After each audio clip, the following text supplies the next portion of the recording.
है गाइज, ये infertility part 2 है। बांझपन भाग 2। हमने पार्ट 1 में इनफर्टिलिटी क्या है, इनफर्टिलिटी किसे कहते हैं, इसके कारण क्या हैं, इसके लक्षण क्या हैं, इसके बचाव क्या हैं, हमने जाना। अब हम पार्ट 2 में, इस भाग में हम इसके ट्रीटमेंट, इसके इलाज के बारे में जानेंगे। चलिए तो बिना देर किए शुरू करते हैं अपना टॉपिक। फीमेल इनफर्टिलिटी का इलाज क्या है। फीमेल इनफर्टिलिटी के इलाज के लिए असिस्टेड रिप्रोडक्टिव की तकनीकें मौजूद हैं, जिनके प्रयोग से गर्भधारण किया जा सकता है। महिला बांझपन का इलाज बांझपन की गंभीरता और समयावधि पर निर्भर करता है। सबसे पहले महिला की बांझपन की समस्या के कारण का निदान किया जाता है।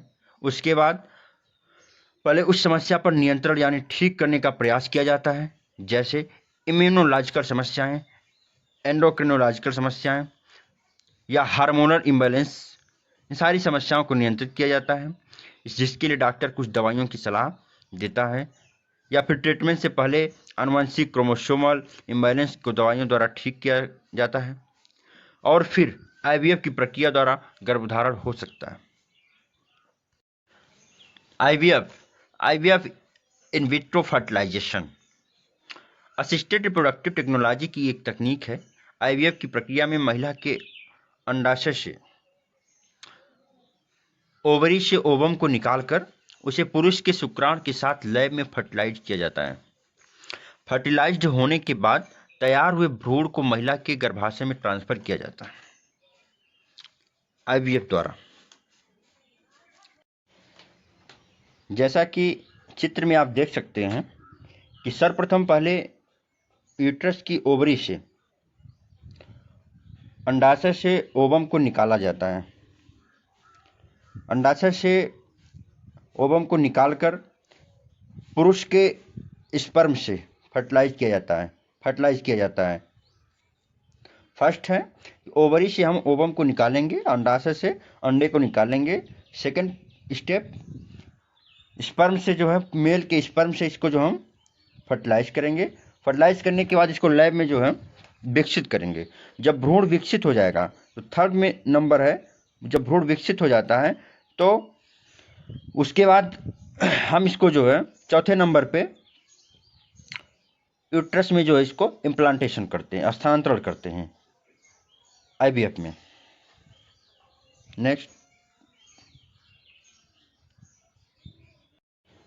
नेक्स्ट है डोनर एग के साथ आईवीएफ।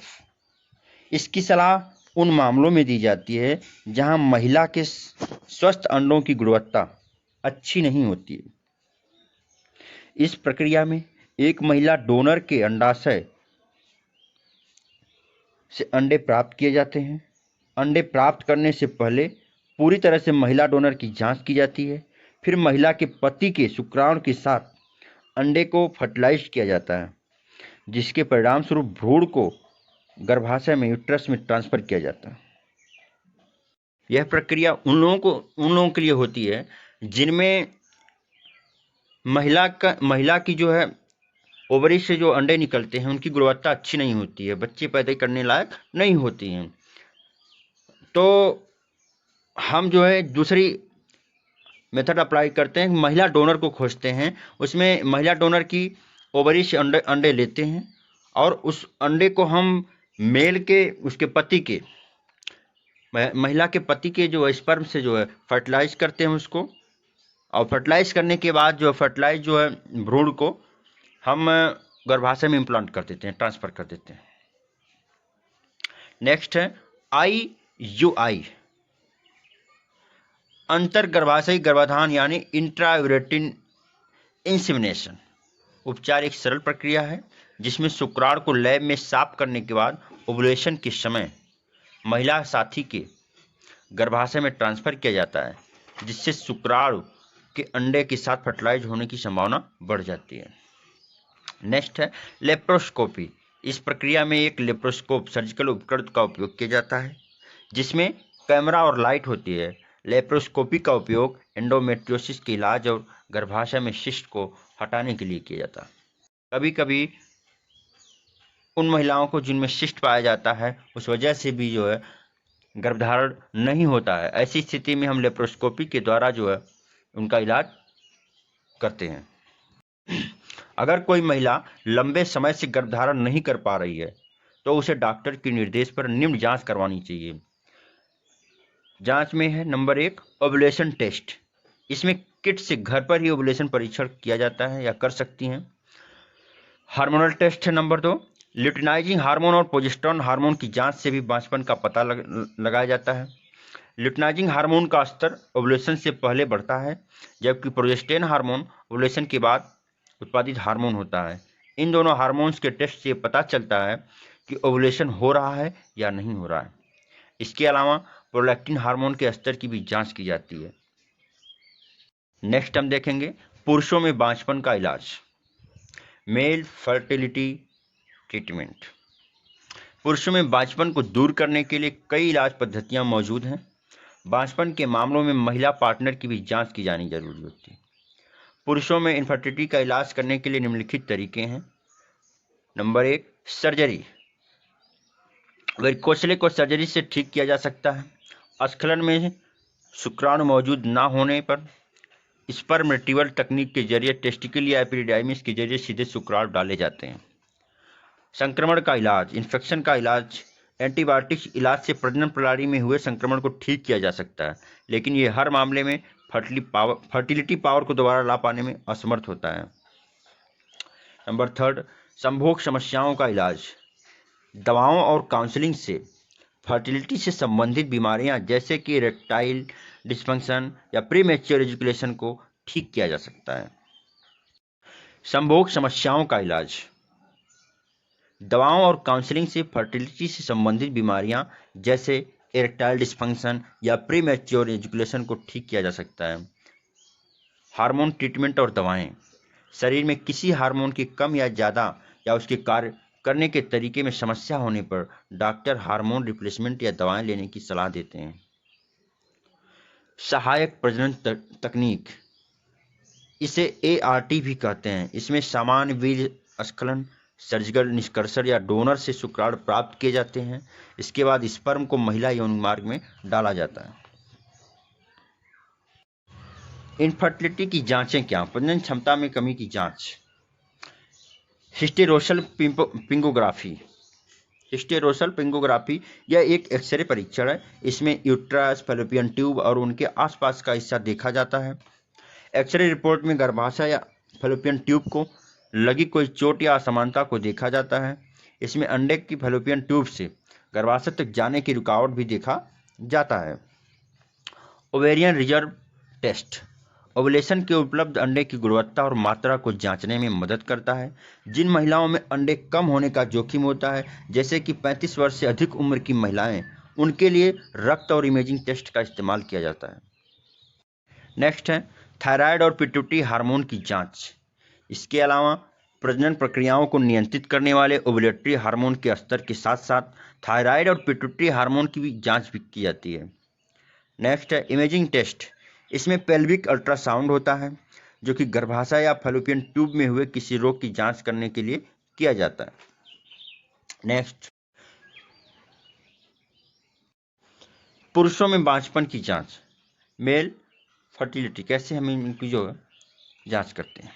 पुरुषों में बांझपन की जांच, फर्टिलिटी से ग्रस्त पुरुषों में इसके एक से ज़्यादा कारण होते हैं, इसलिए महिला और पुरुष दोनों की फर्टिलिटी जांच करवाना पड़ता है। बांझपन का पता लगाने के लिए कई टेस्ट होते हैं, जिनमें निम्न टेस्ट शामिल हैं। सामान्य शारीरिक परीक्षण या कोई पुरानी बीमारी। इस टेस्ट के अंदर डॉक्टर आपके जननांगों की जांच करते हैं और प्रजनन क्षमता को प्रभावित करने वाले कारक जैसे किसी आनुवंशिक स्थिति, पुराने रोग, बीमारियों, चोट या सर्जरी के बारे में पूछते हैं। डॉक्टर आपसे प्यूबर्टी उम्र के दौरान आपकी यौन आदतों और यौन विकास के बारे में भी पूछते हैं। वीर्य की जांच, सीमेन की जांच की जाती है। पुरुषों के वीर्य का सैंपल लिया जाता है। पुरुष हस्तमुतयन या डॉक्टर के क्लिनिक में एक कंटेनर में एजुकेशन द्वारा वीर्य का सैंपल दे सकते हैं। धार्मिक और सांस्कृतिक मान्यता की वजह से कुछ पुरुष सीमन कलेक्शन के अन्य तरीकों को अहमियत देते हैं। कुछ मामले में संभोग के दौरान विशेष प्रकार के कंडोम द्वारा वीर्य का सैंपल लिया जाता है। इसके बाद शुक्राणुओं की संख्या की जांच करने के लिए वीर्य को लैब में भेजा जाता है। उसके आकार और मूवमेंट की असमानता का पता लगाया जाता है। इसके अलावा वीर्य में संक्रमण आदि की भी जांच की जाती है। अगर पुरुषों का वीर्य का स्तर सामान्य आता है तो किसी और टेस्ट से पहले डॉक्टर उसकी महिला पार्टनर का फर्टिलिटी टेस्ट करवाने की सलाह देते हैं। इसके अलावा इनफर्टिलिटी का पता लगाने के लिए डॉक्टर आपको कई और टेस्ट करवाने की सलाह देते हैं, जो निम्न हैं। Number 1, scrotal ultrasound. इस जांच से डॉक्टर को अंडकोश और सहायक संरचनाओं में अवरोधों या अन्य समस्याओं के बारे में पता चलता है। इससे टेस्टिकल्स के अंदर या सहायक संरचना में किसी दिक्कत का पता चल पाता है। नेक्स्ट है हार्मोन्स की जांच। पिट्यूटरी ग्लैंड, हाइपोथैलेमस द्वारा हार्मोन्स का उत्पादन किया जाता है और यौन विकास और शुक्राणुओं के उत्पादन में टेस्टिकल अहम भूमिका निभाते हैं। अन्य हार्मोनल या अंग की कार्यप्रणाली में असमानता होने पर भी इनफर्टिलिटी हो सकती है। टेस्टोस्टेरोन और अन्य हार्मोन्स के स्तर को मापने के लिए ब्लड टेस्ट करवाया जाता है। Next, post education analysis.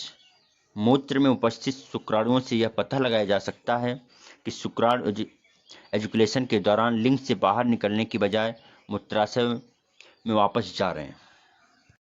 Next है पोस्ट एजुकेशन यूरिनालिसिस। मूत्र में उपस्थित शुक्राणुओं से यह पता लगाया जा सकता है कि शुक्राणु एजुकेशन के दौरान लिंग से बाहर निकलने की बजाय मूत्राशय में वापस जाते हैं। आनुवंशिक टेस्ट।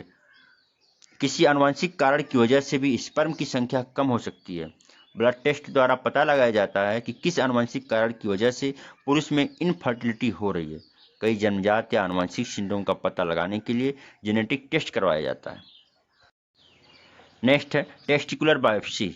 इस जांच में सुई की मदद से टेस्टिकल से सैंपल लिए जाते हैं। अगर टेस्टिकुलर बायोप्सी में स्पर्म का उत्पादन समान रहा तो इसका मतलब है कि पुरुष में इनफर्टिलिटी का कारण ब्लॉकेज या स्पर्म के हस्तांतरण से संबंधित कोई अन्य समस्या है। परामर्श। इसमें हम परामर्श क्या देंगे पेशेंट को जो इनफर्टिलिटी के शिकार हैं, उनको परामर्श क्या है? नियमित रूप से बिना किसी गर्भधारक दवाओं के उपयोग के बाद भी यदि 1 वर्ष में गर्भधारण नहीं हो पाता है तो चिकित्सक मार्गदर्शन की आवश्यकता होती है। इस स्थिति में क्या क्या जो है परामर्श दिए जाते हैं वो देखते हैं। जैसे स्खलन होता हो, नंबर 1 है पेशेंट्स परामर्श देना चाहिए कि एजुकेशन स्खलन कैसा है, कैसा होता है। नंबर 2, बहुत कम सेक्स इच्छा होना, यौन क्रिया के दौरान समस्याएं। नंबर 3 है अंडकोश क्षेत्र में सूजन। नंबर 4 है टेस्टिकुलर में दर्द या असुविधा। नेक्स्ट है प्रोस्टेट संबंधी समस्या। नेक्स्ट बड़ी सर्जरी होना।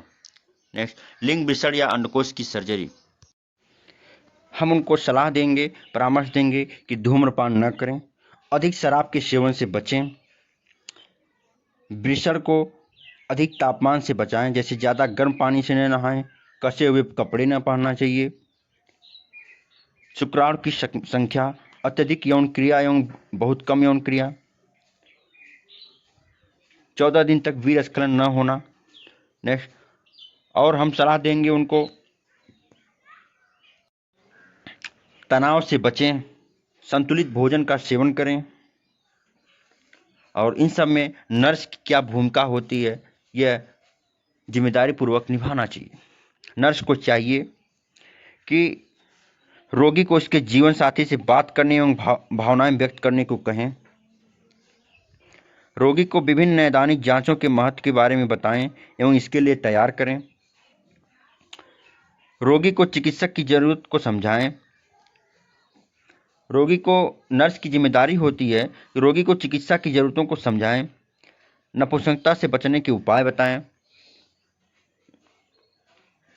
तो आपका ये इनफर्टिलिटी टॉपिक था, समाप्त हो गया। थैंक यू, धन्यवाद। मिलते हैं नए वीडियो में नए टॉपिक के साथ।